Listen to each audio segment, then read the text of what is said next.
आज की वीडियो इतनी ज़्यादा इंटरेस्टिंग होने वाली है, इसका कोई पार्ट भी आपने मिस नहीं करना। हो सकता है कोई भी आपकी इसमें से टिप जो है वो आपके फ़ायदेमंद आपके लिए साबित हो। तो बहुत ही ज़बरदस्त ये टिप्स एंड ट्रिक्स हैं, तो इनको पूरा आपने देखना है। उसके बाद आपने मुझे फ़ीडबैक ज़रूर देना है। चैनल पे नए तो चैनल को सब्सक्राइब करना बिल्कुल भी ना भूलिएगा। वीडियो को फुल वॉच कीजिएगा। बिस्मिल्लाहिर्रहमानिर्रहीम, अस्सलामुअलैकुम। कैसे हैं व्यूवर्स? उम्मीद करती हूँ आप सब खैरियत से होंगे। तो चलें जी, चलते हैं अपनी टिप नंबर 1 की तरफ। तो यहाँ पर मैंने ले लिया है फॉइल पेपर। तो ये कोई भी आप अगर बाहर से पार्सल वगैरह भी मंगवाते हैं ना, तो उसमें अक्सर इस तरीके से ये होता है, कोई भी रफ़ आप ले लें फॉइल पेपर, तो ज़रूरी नहीं है कि आप नया ही लें। तो यहाँ पर इसको आपने क्या करना है, कैंचियाँ जो होती हैं ना, वो बहुत ज़्यादा इनकी धार जो होती है वो ख़राब हुई होती है और ये कटिंग नहीं कर रही होती। तो आपने क्या करना है, इस तरीके से फ़ॉइल पेपर को लेकर आपने इस तरीके से कट करते रहना है। तो अगर आपके पास फ़ॉइल पेपर नहीं है तो उसके बाद मैं आपको दूसरा तरीका भी शेयर करूँगी कि आपने किस तरीके से घर में कैंची को तेज़ करना है।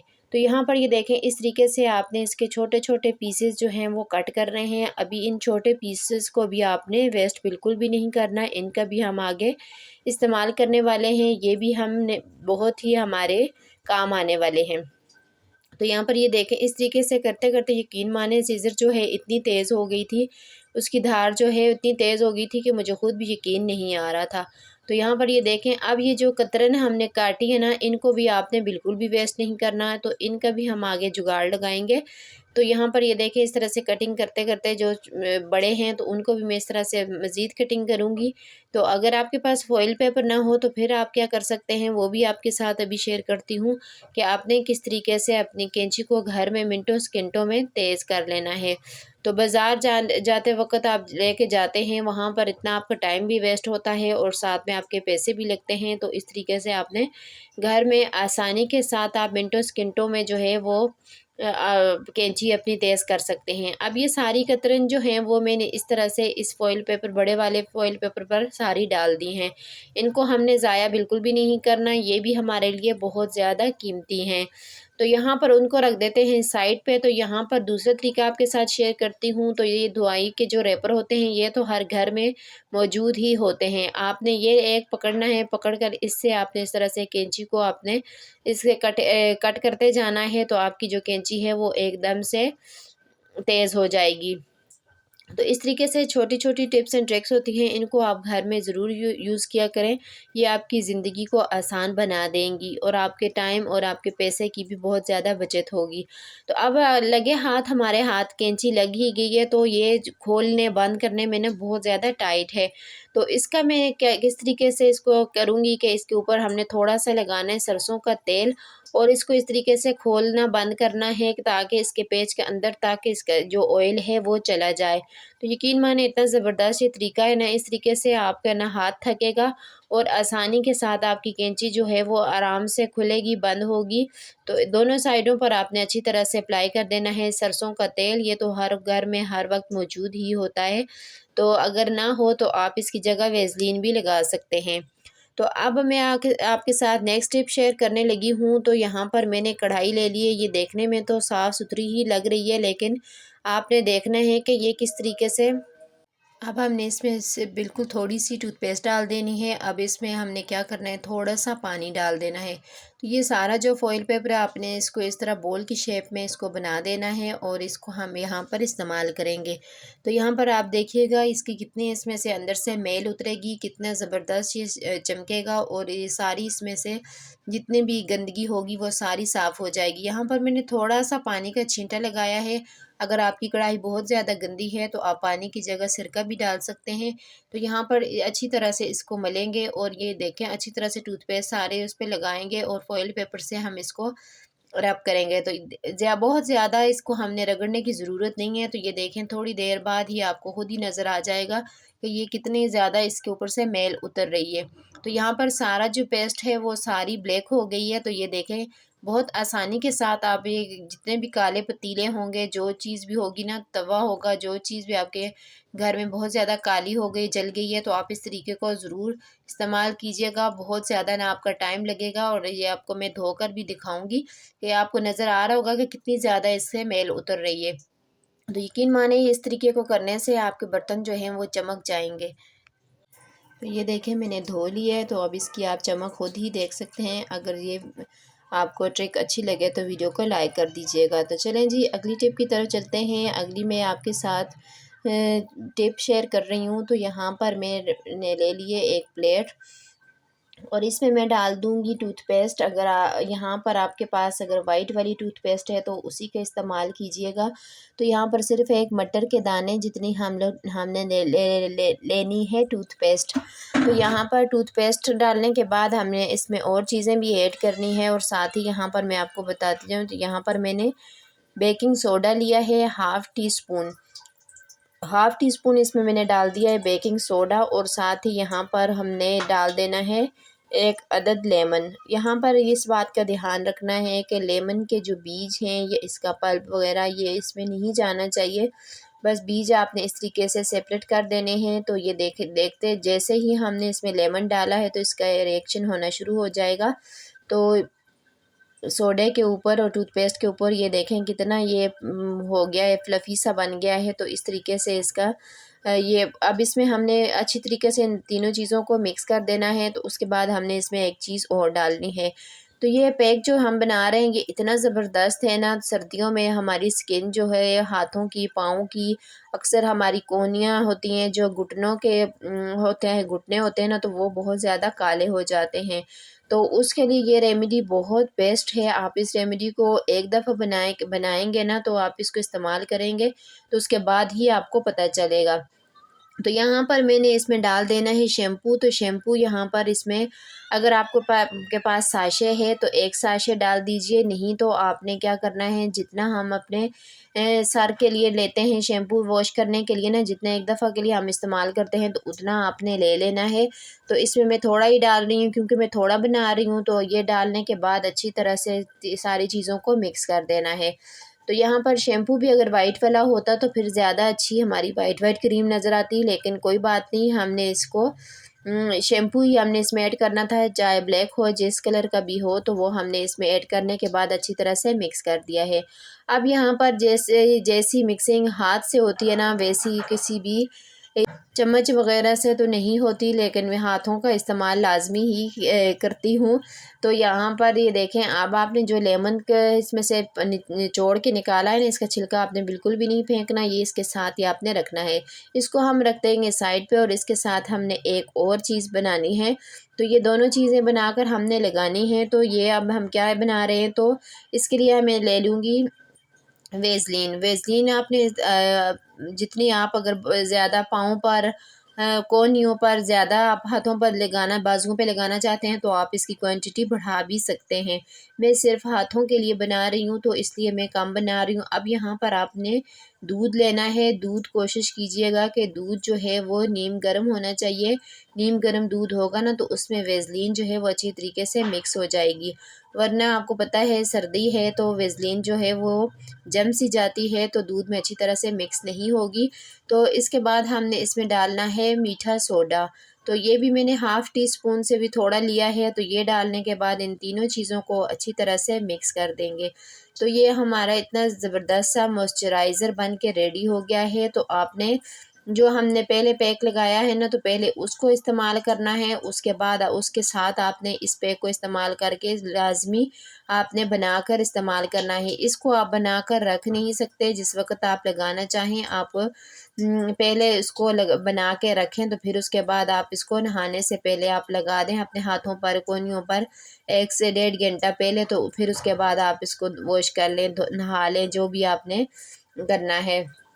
अब इसको हमने रख देना है साइड पे। अब दूसरा जो हमने तैयार किया था शैम्पू वाला, उसको हमने पहले लेना है। इसी तरह से शैम्पू वाले को हमने अच्छी तरह से अपने हाथों पर और अपनी कोहनियों पर, अपने पाँव पर अच्छी तरह से इसका मसाज करना है।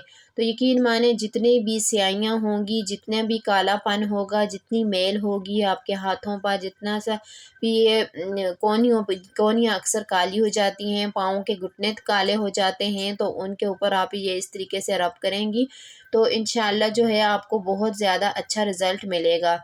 तो हम लोग ढेरों पैसे पार्लर वालों को देते हैं, तो ये काम आप घर में करें, बहुत ही सस्ते में और आराम से आपका जो है टाइम की भी बचत होगी और साथ में पैसों की भी बचत होगी। तो यहाँ पर आपने इसी तरह दोनों हाथों पर, कोहनियों पर, जैसे भी जहाँ पर भी आप लगाना चाहते हैं आपने इसको लगाना है। इसको इस बात का आपने ध्यान रखना है कि ये जो हमने पैक बना के रखा है इसको आपने मुंह पे नहीं अप्लाई करना, ये सिर्फ हाथों और पाँव के लिए, कोहनियों के लिए बनाया है। तो इसमें हमने मीठा सोडा डाला है तो इसलिए हम इसको मुंह पे नहीं लगाएंगे, हम इसको हाथों पर ही अप्लाई करेंगे। हाथों पाँव के लिए इसको ये बेस्ट है। अगर आपकी एड़ियाँ फटी हुई हैं आप उन पे लगाएं, बहुत ज़बरदस्त ये काम करेगा। उसके बाद आपने शैम्पू से अच्छी तरह से नीम गर्म पानी लेकर, अगर आपके पास कोई भी स्क्रबर है, कोई चीज़ है जिससे अच्छी तरह से आपके जो हाथों के पाँव की मैल जो है वो साफ़ हो जाए, तो वो लेकर आपने अच्छी तरह से मलना है और अच्छी तरह से इनको वॉश करना है। तो यहाँ पर मैं आपको वॉश करने के बाद भी बताऊँगी। तो अच्छी तरह से आपने पहले तो इनको अच्छी तरह से मसाज करना है ताकि ये अच्छी तरह से आपकी स्किन में जज्ब हो जाए, जितनी भी स्याहियाँ हैं, जितनी भी मैल है आपकी स्किन के अंदर वो सारी निकल जाए। तो ये यकीन माने आप घर में मिनटों सेकंडों में इस तरीके से आप कर लेंगे तो आपके जो हाथ हैं वो चमक धमक जाएंगे, जितनी भी स्याही होगी, कालापन होगा, वो सारा ख़त्म हो जाएगा। अब मैं आपको वॉश करके दिखाती हूँ। तो ये देखें इतना ज़बरदस्त रिज़ल्ट है एक दफ़ा के ये इस्तेमाल से। अब जो हमने इसका ये मॉइस्चराइज़र बना के रखा है ना, इसको हमने अप्लाई कर देना है। तो इसके बाद आपने ये ज़रूर लगाना है। तो ये देखें काफ़ी देर होगी, ये थोड़ी देर होगी, उसके बाद ये जो है ठंडा हो गया है और वेज़लीन भी जम गई है। तो ये काम आपने ना जब आप इस्तेमाल लगाने लगें तो उसी वक्त आपने करना है। और इसमें दूध आपने इसी तरीके से गर्म ही डालना है ताकि वेज़लीन अच्छी तरह से मिक्स हो जाए। तो ये इन चीज़ों को अच्छी तरह से आपने मिक्स करके अपने हाथों पर लगाना है। तो अगर ये आप हफ्ते में एक आध बार भी कर लेते हैं तो आपके हाथों की, आपके पाँव की बहुत अच्छे तरीके से सफाई हो जाएगी और साफ़ सुथरे आपके हाथ पाँव हो जाएंगे। महीने में नहीं तो हफ्ते में एक बार आपने लाजमी इस पैक को इस्तेमाल करना है और जैसे मैंने आपको कहा है इसी तरीके से आपने इसको अप्लाई करना है। तो इंशाल्लाह आपके हाथ पाँव बहुत ज़बरदस्त वाइट वाइट से हो जाएंगे, इनकी स्याही जो है वो बिल्कुल ख़त्म हो जाएगी। तो मुझे उम्मीद है आपको ये छोटी सी टिप जो है अच्छी लगेगी, लेकिन है आपके लिए बहुत फ़ायदेमंद। तो इसको ज़रूर ट्राई कीजिएगा और मुझे कमेंट बॉक्स में ज़रूर बताइएगा कि आपको मेरी टिप कैसी लगी। तो चलें चलते हैं अगली टिप की तरफ। तो अगली टिप मेरी इस तरह से चावल को लेकर है। तो इकट्ठे चावल ले आते हैं और इसमें सुंडियाँ, कीड़े वगैरह एकदम से पड़ जाते हैं और सारे चावल जो है ना वो फिर खाने का भी दिल नहीं करता। तो आपने क्या करना है, आप जब भी इस तरीके से चावल इकट्ठे लेकर आएँ तो उसमें आपने डाल देना है नमक। यहाँ पर जितने आपके पास ज़्यादा चावल होंगे तो आपने इसी नमक की क्वांटिटी बढ़ा देनी है। तो यहाँ पर मैंने जितने चावल थे उस हिसाब से मैंने 1 टेबलस्पून इसमें नमक का डाल दिया है। डालने के बाद अच्छी अच्छी तरह से मिक्स करूँगी। मिक्स करने के बाद आपने इसको एयर टाइट जार में डालकर रख देना है। अगर आप नमक नहीं डालना चाहते तो आप इसकी जगह पर हल्दी भी डाल सकते हैं। जैसे मैंने 1 चम्मच इसमें डाला है नमक, उसी तरह आप हल्दी भी डालेंगे ना, इससे कीड़े मकोड़े बिल्कुल भी नहीं पड़ेंगे और आपके चावल जो हैं वो सालों साल आप इस्तेमाल करेंगे, बिल्कुल भी इसमें सुंडियाँ, कीड़े वगैरह बिल्कुल भी नहीं पड़ेंगे। इस तरीके को आपने ज़रूर फ़ॉलो करना है। उम्मीद करती हूँ आपको ये छोटी-सी टिप मेरी अच्छी लगी होगी। अगर अच्छी लगे तो लाइक ज़रूर किया करें। अगली टिप की तरफ चलते हैं जी। अगली टिप इसी तरह मेरी बुक्स को लेकर है। अक्सर हम लोग पढ़ रहे होते हैं, कोई भी इस्लामी बुक्स पढ़ रहे होते हैं या हम लोग कोई नावल वगैरह कुछ भी हम लोग पढ़ रहे होते हैं ना, तो जहाँ जहाँ जहाँ से हम पढ़ रहे होते हैं तो वो जगह हमें भूल जाती है कि अब इसको आगे से हम जब फिर बार-बार फिर दोबारा से रिपीट करते रहते हैं, तो उसके लिए आपने क्या करना है, एक सेफ्टी पिन लेनी है और इसमें आपने निशानी क्या रखनी है, इस तरीके से आपने सेफ्टी पिन पेज के ऊपर आपने लगा देनी है। तो अब जब भी आपने जहाँ से छोड़ा होगा वहीं से आपको मिलेगा इस तरह से पेज। तो आपने आराम से इस तरीके से लगाकर आप छोड़ दें तो जहाँ से आपने छोड़ा वहीं पर आपको आराम से मिल जाएगा। तो उम्मीद करती हूँ ये टिप जो है बहुत करामद आपके लिए फ़ायदेमंद साबित होगी। अगर अच्छी लगे तो प्लीज़ वीडियो को लाइक ज़रूर किया करें। आप लोग वीडियो तो देख लेते हैं, वीडियो को लाइक करना और चैनल को सब्सक्राइब करना बिल्कुल भूल जाते हैं। तो आपसे रिक्वेस्ट है कि चैनल को भी सब्सक्राइब कर लिया करें और वीडियो को भी लाइक ज़रूर किया करें। अगली टिप मेरी आज की बहुत इम्पोर्टेंट है। तो इस तरह के जो ढक्कन होते हैं हम इनको वेस्ट समझ के फेंक देते हैं। इनके नीचे वाले जो टिफ़िन होते हैं वो अक्सर टूट जाते हैं और ढक्कन हमारे पास पड़े रहते हैं। आप इनको बिल्कुल भी ना फेंका करें। ये हम जब फ्रिज में कटोरी वगैरह में सालन वगैरह रखते हैं ना, तो उनके ऊपर भी हम दे के इनको इस्तेमाल कर सकते हैं। तो आज मैं इनको इस्तेमाल करने का तरीका आपके साथ शेयर करूँगी कि हम इसका किस तरीके से एक ज़बरदस्त सा ऑर्गेनाइज़र बनाएँगे।